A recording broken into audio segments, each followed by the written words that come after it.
This is a story by name A Friend's Friend from Rudyard Kipling's Plain Tales from the Hills. It goes like this. This tale must be told in the first person for many reasons. The man whom I want to expose is Tranter of the Bombay side. I want Tranter blackballed at his club, divorced from his wife, turned out of the service, and cast into prison until I get an apology from him in writing. I wish to warn the world against Tranter of the Bombay side. You know the casual way in which men pass on acquaintances in India? It's a great convenience because you can get rid of a man you don't like by writing a letter of introduction and putting him with it into the train. TGs are best treated thus. Who is TG? I don't know. TGs. Excuse me, I'll just check it. 195.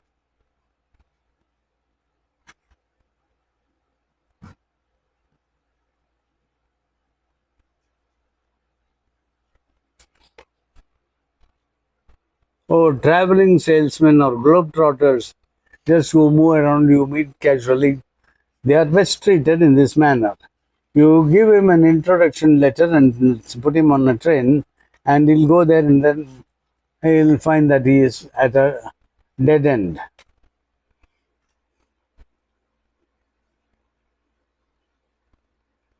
I want Tranter blackballed, etc., etc. I wish. Yes. You know the casual way in which men pass on acquaintances in India. It's a great convenience because you can get rid of a man you don't like by writing a letter of introduction and putting him with it into the train.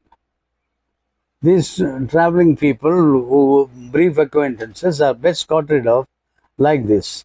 If you keep them moving, they have no time to say insulting and offensive things about Anglo-Indian society.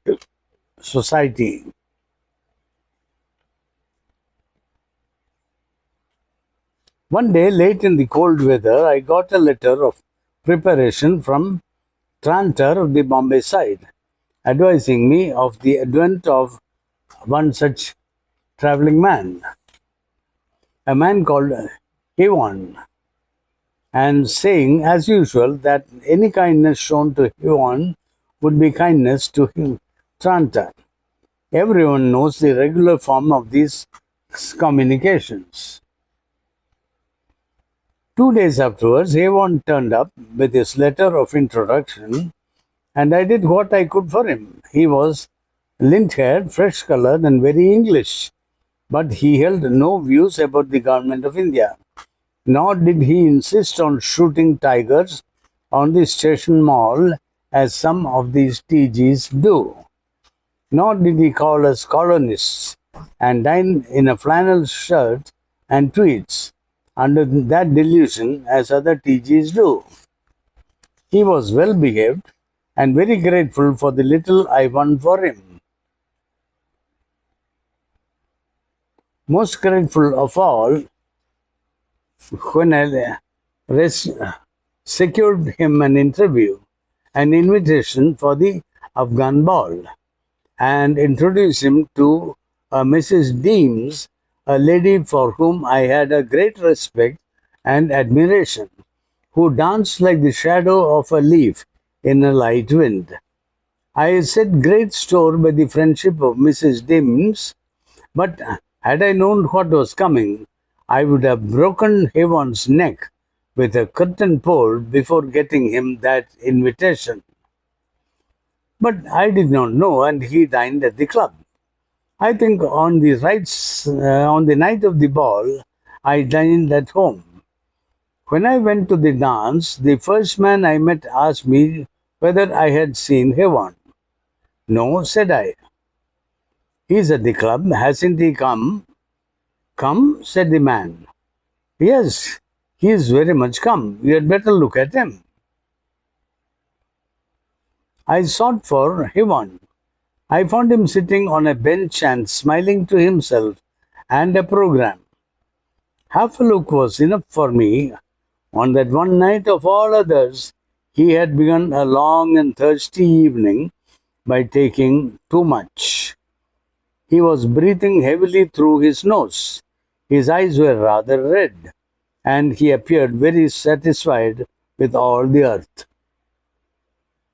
I put up a little prayer that the waltzing would work off the wine, and went about program filling, feeling uncomfortable. But I saw Havon walk up to Mrs. Deems for the first dance, and I knew that all the waltzing on the card was not enough to keep Havon's rebellious legs steady. That couple went round 6 times, I counted. Mrs. Deems dropped Havon's arm and came across to me. I am not going to repeat what Mrs. Deems said to me, because she was very angry indeed. I am not going to write what I said to Mrs. Deems, because I didn't say anything. I only wished that I had killed Havon killed him first and been hanged for it. Mrs. Deems drew her pencil through all the dances that I had booked with her, and went away. That means she scored off all the dances which had been paid for in the list, and went away, leaving me to remember that what I ought to have said was that Mrs. Deems had asked me to be introduced to Havon because he danced well, and that I really had not carefully worked out a plot to get her insulted. But I felt that argument was no good, and that I had better try to stop Havon from waltzing me into more trouble. He, however, was gone, and about every third dance I set off to hunt for him. This ruined what little pleasure I expected from that entertainment. Just before supper, I caught him on the buffet with his legs wide apart, talking to a very fat and indignant chaperon. If this person is a friend of yours, as I understand he is, I would recommend you to take him home, said she. He is unfit for decent society. Then I knew that goodness only knew what Havon had been doing, and I tried to get him away. But Havon wasn't going, not he. He knew what was good for him. He did. And he wasn't going to be dictated to by any laconial nigger driver. He wasn't. And I was the friend who had formed his infant mind and brought him up to buy Benares brassware and fear God. So I was. And we would have many more blazing good drunks together. So we should. And all the she-camels in black silk in the world shouldn't make him withdraw his opinion that there was nothing better than Benedictine to give one an appetite. And then, but he was my guest.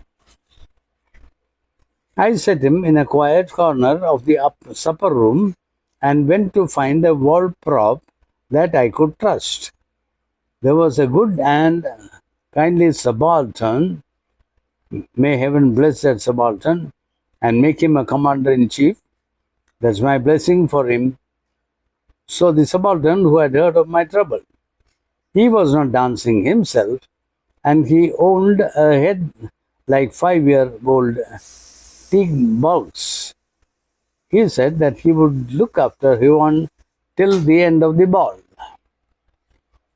Don't suppose you much mind what I do with him, said he. Mind, said I. No, you can murder the beast if you like, I told him. But the subaltern did not murder him.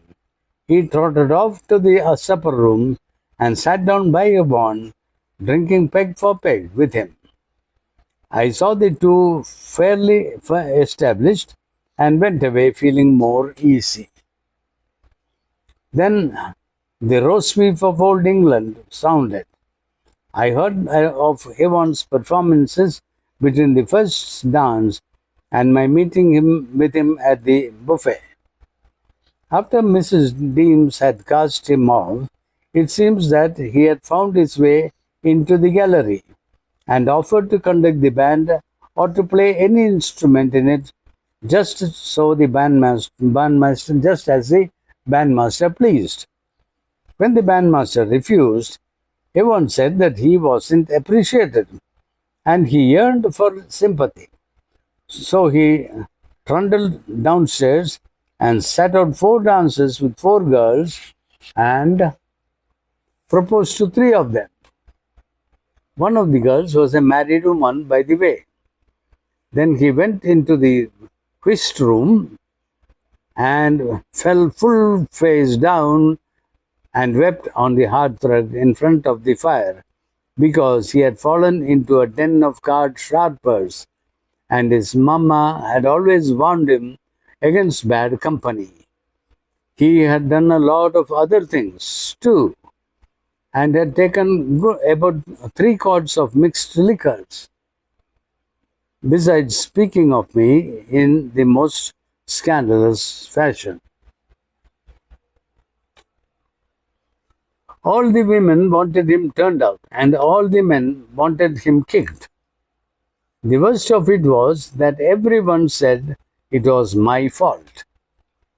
Now, I put it to you, how on earth could I have known that this innocent fluffy TG would break out in this disgusting manner? You see, he had gone around the world nearly, and his vocabulary of abuse was quite cosmopolitan, though mainly Japanese, which he had picked up in a low tea house at Hakodate. It sounded like whistling. While I was listening to first one man and then another telling me of Yvonne's shameless behavior and asking me for his blood, I wondered where he was.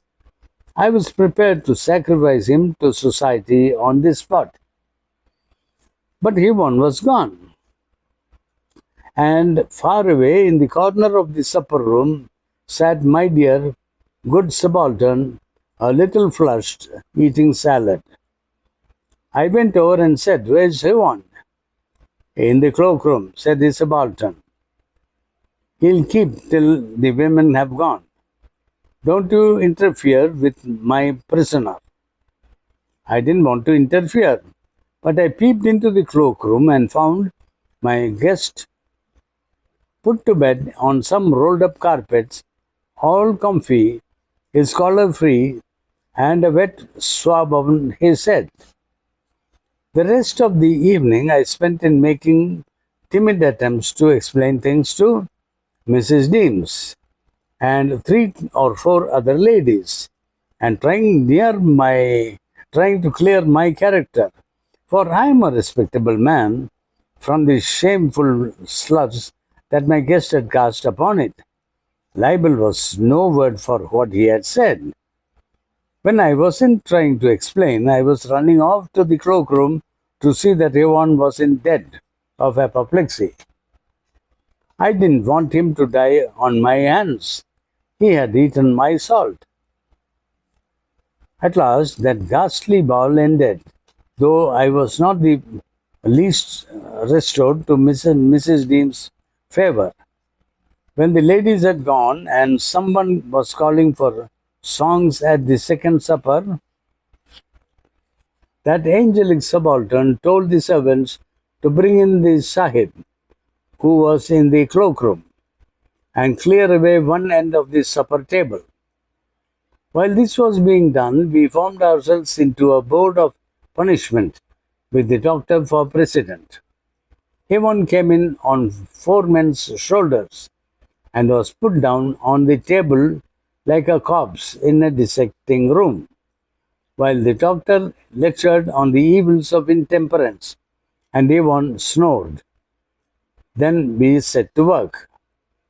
We cocked the whole of his face.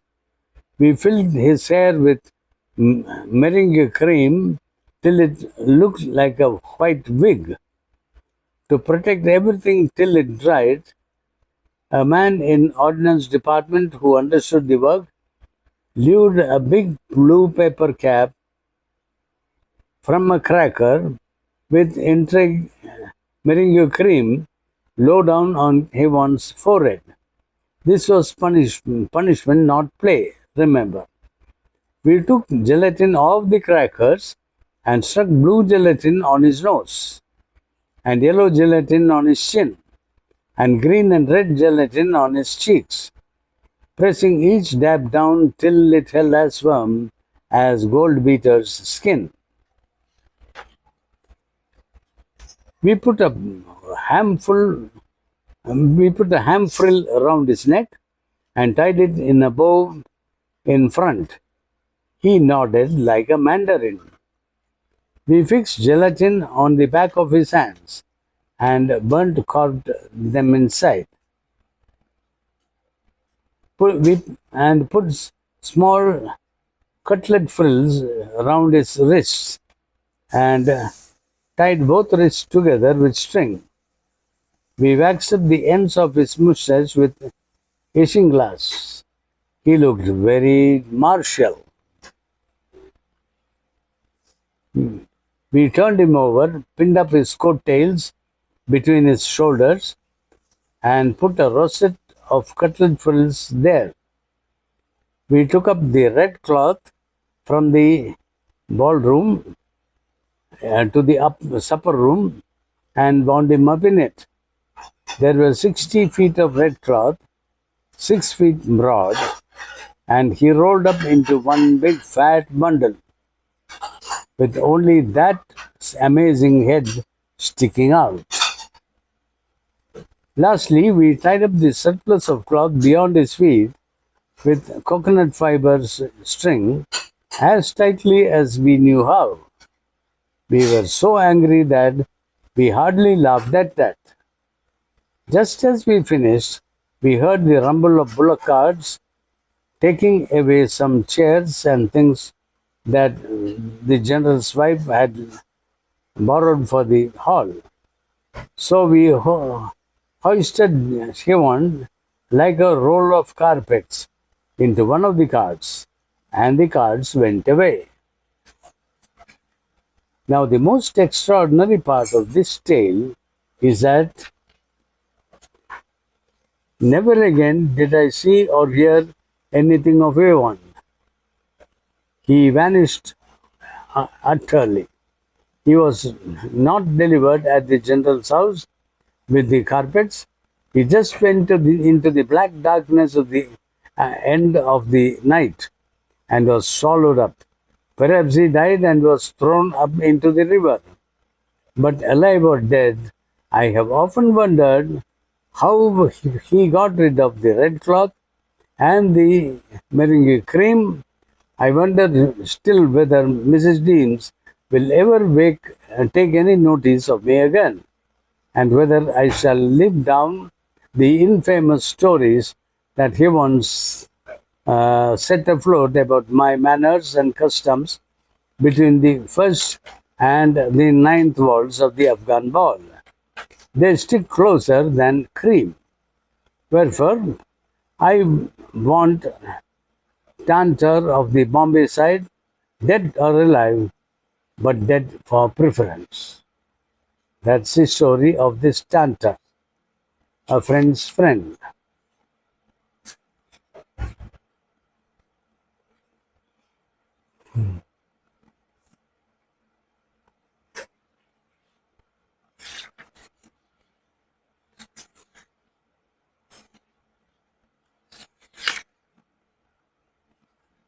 Now, this is the next story. This is titled The Gate of the Hundred Sorrows. This is another story in Rudyard Kipling's collection, Plain Tales from the Hills. Now, this starts like this. It has got a quotation at the front. It says, it runs like this: if I can attain heaven for a pice, why should you be envious? This is a opium smoker's proverb, that if I should attain heaven for a pice, why should you be envious? This is no work of mine. My friend Gabriel Mosquita, the half caste, spoke it all between moonset and morning, 6 weeks before he died. And I took it down from his mouth as he answered my questions. So it goes like this.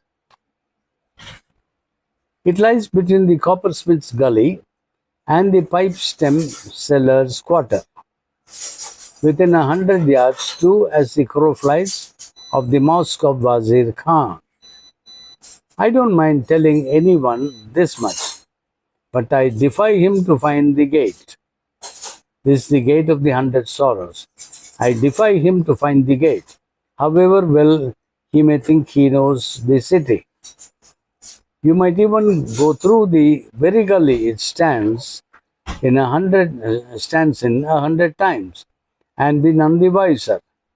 We used to call the gully of black smoke, but its native name is altogether different, of course. A loaded donkey couldn't pass between the walls, and at one point, just before you reach the gate, a bulged house front makes people go along all sideways. It isn't really a gate though, it's a house. Old Feng Ching had it first 5 years ago. He was a bootmaker in Calcutta. The way they say that he murdered his wife there when he was drunk. That was why he dropped bazaar rum and took to the black smoke instead. Later on, he came up north and opened the gate as a house where you could get your smoke in peace and quiet. Mind you, it was a pakka, respectable opium house, and not one of those stifling, sweltering chandu khanas that you can find all over the city. No, the old man knew his business thoroughly, and he was most clean for a Chinaman. He was a one-eyed little chap, not much more than 5 feet high, and both his middle fingers were gone. All the same, he was the handiest man at rolling black pills I have ever seen. Never seemed to be touched by the smoke either. And what he took day and night and day, was a caution. I've been at it 5 years, and I can do my fair share of the smoke with anyone. But I was a child to Feng Ching that way. All the same, the old man was keen on his money, very keen. And that's what I can't understand. I heard he saved a good deal before he died. But his nephew has got all that now. And the old man's game back to China to be buried. The old man's gone back to China to be buried. He kept the big upper room where his best customers gathered. He kept that room as neat as a new pin. In one corner used to stand Feng Ching's jaws, almost as ugly as Feng Ching, and there was always sticks burning under his nose. But you never smelled them when the pipes were going thick. Opposite the jaws was Feng Ching's coffin. He had spent a good deal of his savings on that, and whenever a new man came in to the gate, he was always introduced to the coffin. It was lacquered black with red and gold writings on it, and I have heard that Feng Cheng brought it out all the way from China. I don't know whether that's true or not, but I know that if I came first in the evening, I used to spread my mat just at the foot of it. It was a quiet corner, you see, and a sort of breeze from the gully he came in at the shadow at the window now and then. Besides the mats, there was no other furniture in the room, only the coffin and the old jaws, all green and blue and purple with age and polish. Feng Ching never told us why he called the place the Gate of the Hundred Sorrows. He was the only Chinaman I know who used bad sounding fancy names.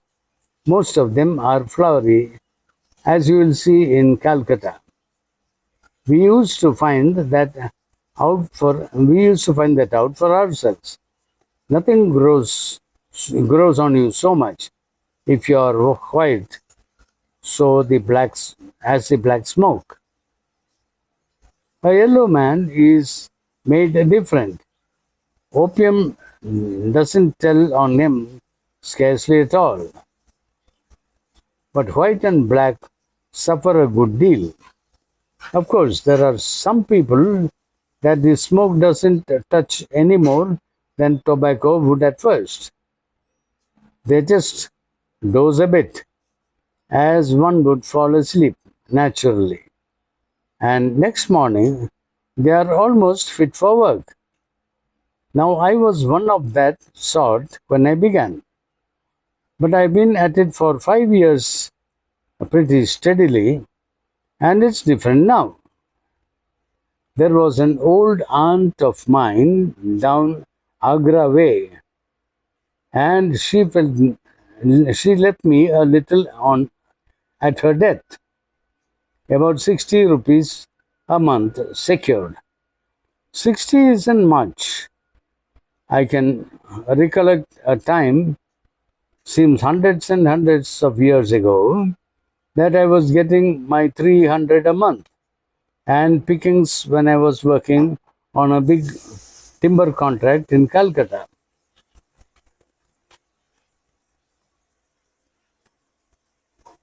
I didn't stick to that sort of work for long. The black smoke does not allow of much other business, and even though I am very little affected by it, as men go, I couldn't do a day's work now to save my life. After all, 60 rupees is what I want. When old Feng Cheng was alive, he used to draw the money for me. Give me about half of it to live on. I eat very little, so that's okay. And the other half he kept himself. I was free of the gate at any time of the day and night, and could smoke and sleep there when I liked, and I didn't care. I knew that the old man made a good thing out of it, but that's another matter. Nothing matters much to me, and besides, the money always came fresh and fresh each month. Now, let me see how far it is.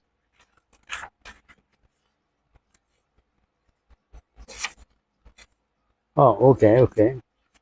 Fresh and fresh each month. There was 10 men of us.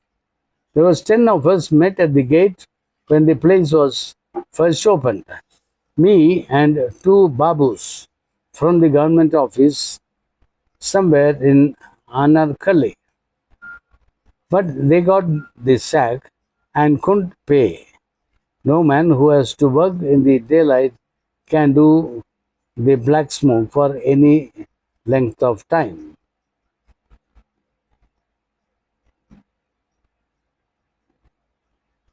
A Chinaman, that's his Feng Ching's nephew, a bazaar woman that had got a lot of money somehow, in English loafer, Mac somebody, I think, but I have forgotten, that smoked heaps, but never been to pay anything. They said he had saved Feng Ching's life at some trial in Calcutta when he was a barrister. Another Eurasian, like myself, from Madras, a half caste woman, and a couple of men who said they had come from the north. I think they must have been Persians or Afghans or something. These are not more than 5 of us living now, but we come regular. I don't know what happened to the Babus, but the bazaar woman, she died after 6 months of the gate, and I think Fang Ching took her bangles and nose ring for himself. But I'm not certain. The Englishman, he drank as well as smoked, and he dropped off. One of the Persians got killed in a row at night by the big well near the mosque a long time ago. And the police shut up the well because they said it was full of foul air. They found him dead at the bottom of the well. So you see, there is only me, the Chinaman, the half caste woman that we call the Mem Sahib. She used to live with Fung Chang, the other Eurasian, and one of the Persians.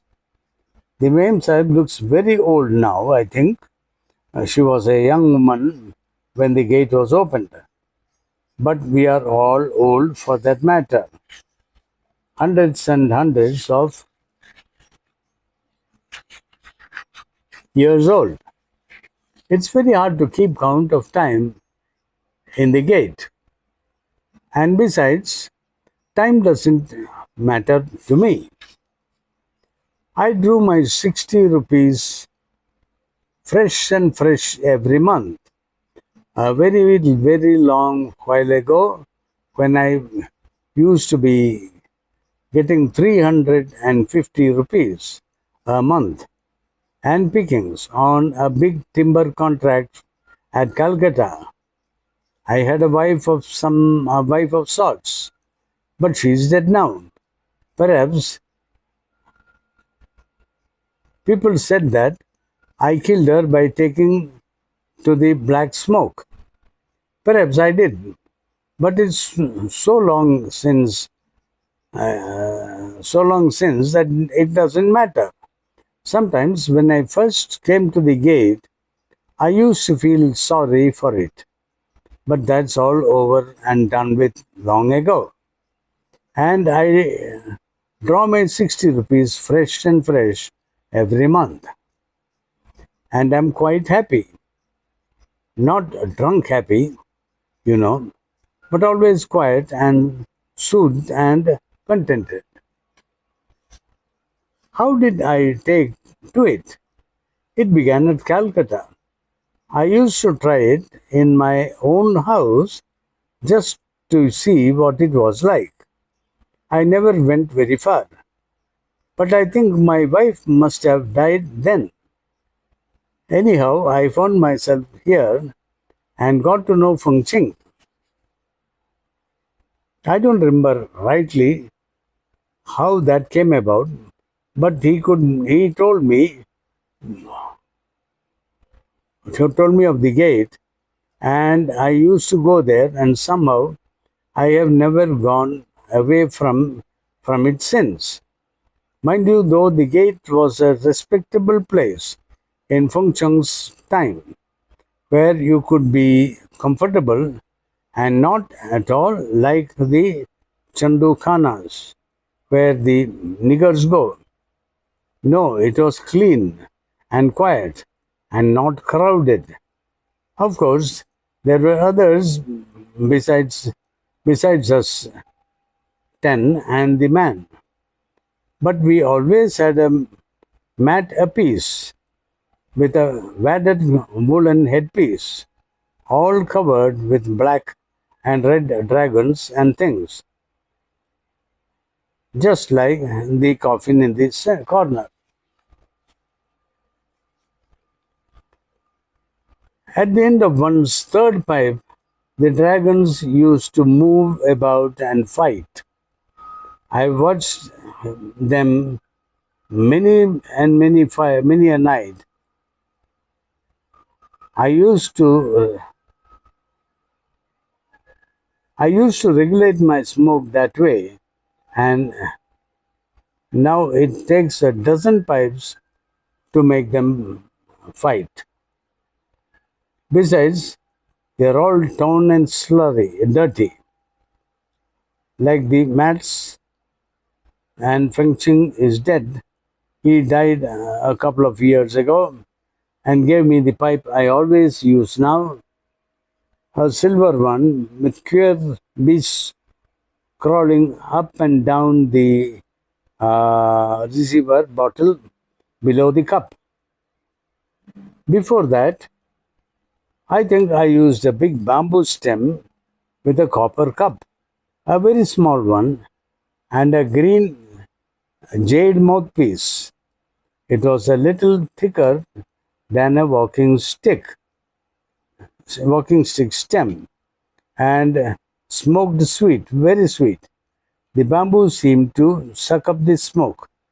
Silver doesn't, and I've got to clean it out now and then. That's a great deal of trouble. But I smoke it for the old man's sake. He must have made a good thing out of me. But he always gave me clean mats and pillows and the best stuff you could get anywhere. When he died, and his nephew, Chingling, took up the gate, and he called it the Temple of the Three Possessions, but we old ones speak of it as the hundred sorrows, all the same. So the nephew wanted to change the name as Temple of the Three Possessions, but we continue to call it the Hundred Sorrows. The nephew does things very shabbily, and I think the Mem Sahib must help him. She lives with him, same as she used to with the old man. The two let in all sorts of low people, niggers and all, and the black smoke isn't as good as it used to be. I found burnt bran. I've found burnt bran in my pipe over and over again. The old man would have died if that had happened in his time. Besides, the room is never cleaned, and all the mats are torn and cut at the edges. The coffin is gone to China again, with the old man and 2 ounces of smoke inside it, in case he should want them on the way. The Jaws doesn't get in so many sticks burnt under his nose, as he used to. That's a sign of ill luck, as sure as death. He's all brown too, and no one ever attends on to him. That's Imam Sahib's work. I know, because when Chingling tried to burn gilt paper before him, she said it was a waste of money. And if he kept a stick burning very slowly, the jaws wouldn't know the difference. So now we have got the sticks mixed with a lot of glue, and they take half an hour longer to burn and smell stinky, let alone the smell of the room by itself. No business can get on if they try that sort of thing. The Jaws doesn't like it. I can see that. Late at night, sometimes he burns, he, he turns all sorts of queer colors, blue and green and red, just as he used to do when old Feng Ching was alive. And he rolls his eyes and stamps his feet like a devil. I don't know why I don't leave the place and smoke quietly in a little room of my own in the bazaar. Most like Chingling would kill me if I went away. He draws my 60 rupees now, and besides, it is too much trouble, and I've grown to be very fond of the gate. It's not much to look at, not what it was in the old man's time, but I couldn't leave it. I've seen so many come in and out, and I've seen so many die here on the mats that I should be afraid of dying in the open now. I've seen some things that people would call strange enough, but but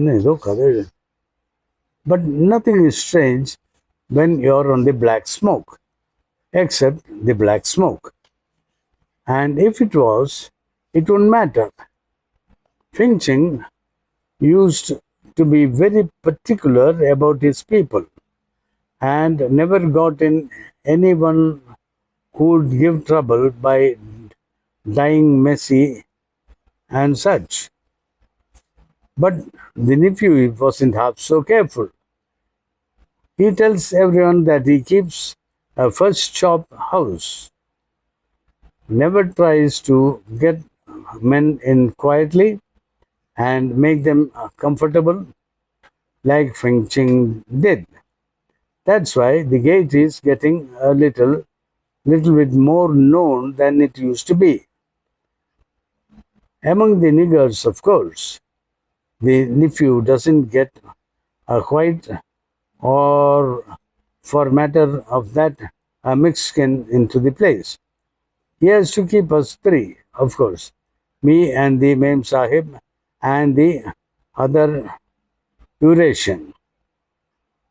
We are fixtures, but he won't give us the credit for a pipeful, not for anything. One of these days, I hope I shall die in the gate. The Persian and the Madras man are terribly shaky now. They got a boy to light their pipes for them. I always do that myself. Most like I shall see them carried out before me.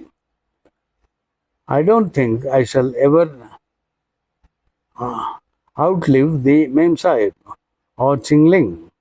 Women last longer than men at the black smoke, and Chingling has a deal of the old man's blood in him, though he does smoke cheap stuff. The bazaar woman knew when she was going 2 days before her time, and she died on a clean mat with a nicely wadded pillow, and the old man and hung up her pipe just above the jaws. He was always fond of her, I fancy, but he took her bangles just in the same. I should like to die like the bazaar woman on a clean, cool mat with a pipe of good stuff between my lips. When I feel I'm going, I shall ask Singling for them, and he can drop my 60 rupees a month, fresh and fresh, as long as he pleases.